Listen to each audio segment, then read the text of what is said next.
Jean 14, verset 1. Dévoilé. Que votre cœur ne se trouble point. Vous croyez en Dieu et vous croyez en moi. Ce verset est souvent cité comme une parole douce, presque thérapeutique. Mais dans la bouche du Christ roi, ce n'est pas une consolation. C'est un décret royal. Une ordonnance de stabilité intérieure. Une architecture pour gouverner le monde intérieur. Le roi ne commence pas par encourager. Il commence par interdire. Le grec dit « metarasesto ». Je vous interdis d'être troublé. Ce n'est pas facultatif. Ce n'est pas un conseil. C'est une ligne rouge. Parce que tarasso ne signifie pas ressentir une émotion. Il signifiait être ébranlé jusqu'à perdre sa structure. Être déplacé de son axe. Être déformé intérieurement. Jésus ne combat pas l'émotion humaine. Il combat la déstructuration du cœur. Le trouble biblique n'est pas une agitation passagère. C'est une usurpation du gouvernement intérieur. C'est le moment où l'âme tente de remonter sur le trône. Où la peur cherche à gouverner. Où la perception remplace la révélation. Voilà pourquoi le roi déclare « Je vous défends de laisser votre cœur perdre sa forme. » Un cœur troublé n'est pas seulement ému, il est déplaçable. Et tout ce qui est déplaçable devient manipulable. Voilà pourquoi Jésus traite le trouble comme une question royale, pas émotionnelle. Pourquoi Yeshua commande-t-il directement le cœur? Parce que dans la pensée biblique, le cœur n'est pas le siège des émotions. Il est le centre du gouvernement intérieur. C'est là que se décide la direction, la volonté, la fidélité. C'est un trône. Donc quand le cœur se trouble, ce n'est pas une émotion qui bouge.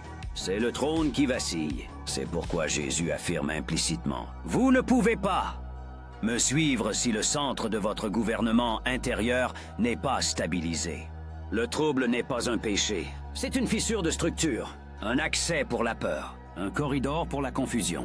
Un terrain fertile pour le mensonge. Le Christ interdit le trouble parce qu'il protège le royaume en vous. Puis Jésus révèle la clé. Vous croyez en Dieu et vous croyez en moi.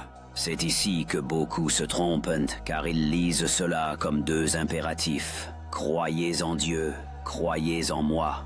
Mais dans le texte grec, ce n'est pas un impératif. C'est un indicatif présent. Jésus ne dit pas « croyez ». Il dit « vous croyez déjà ». Vous avez confiance. Ce n'est pas un ordre. C'est une constatation théologique. Et le kai est, ce n'est pas un ajout. Il est épexégétique. Cela veut dire qu'il explique, qu'il déploie, qu'il dévoile. Le sens réel est celui-ci. Votre foi en Dieu prend forme en moi. Votre confiance en Dieu se structure en moi. L'accès au Père se passe par moi. La stabilité que vous cherchez en Dieu se manifeste en moi. Ce n'est pas deux croyances. C'est une seule foi centrée, axée, incarnée dans le Fils. La religion sépare le Père et le Fils. Le royaume révèle leur unité ontologique. La stabilité royale ne vient pas de l'absence de tempête. Elle vient de l'axe. Le Christ n'a jamais promis « Je vais calmer toutes vos tempêtes ». Il a décrété « Je stabilise votre centre ». Le cœur se trouble quand il perd son point d'appui.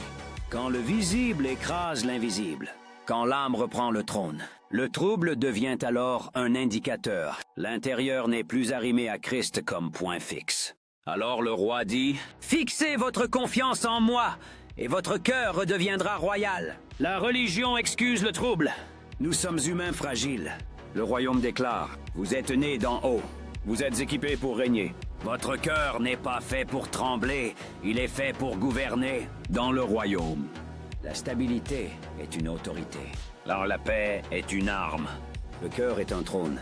Décret final du roi. Jean 14, verset 1 n'est pas un verset doux. C'est un mandat royal. Il sépare l'homme religieux de l'homme royal.